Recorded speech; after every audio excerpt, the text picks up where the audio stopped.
Al via da domani, venerdì 1 luglio, con i saldi estivi in Sicilia. Sarà la prima regione in Italia ad inaugurare la stagione delle spese a prezzi ribassati per trovare il prodotto desiderato a un prezzo conveniente. L'isola parte dunque per prima rispetto al resto d'Italia, mentre il giorno dopo, dopodomani 2 luglio, partiranno in tutte le altre regioni italiane.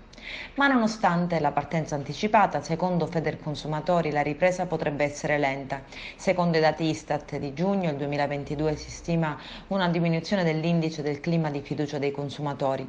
Ogni famiglia spenderà in media 100 euro in più rispetto all'anno scorso, ovvero complessivamente circa 200 euro. Il tutto malgrado l'inflazione, i rincari energetici, il Covid che incombe ancora una volta e lo spettro della guerra, fattori certamente da non sottovalutare, ma che non impediranno al commercio di risollevarsi, seppure parzialmente, dopo 2 anni di fermo. Online, come spesso accade, i saldi estivi sono già iniziati a fare da apripista agli e-commerce multibrand luxury e non.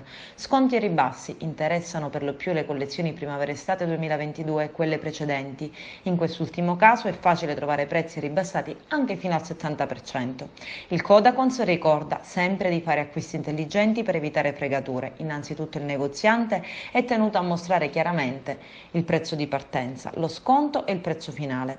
E attenzione agli sconti particolarmente allettanti, superiori al 50%.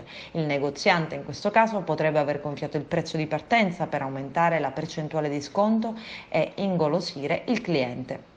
È bene ricordare che una volta acquistata la merce in saldo la si può cambiare, ma è sempre a discrezione del negoziante.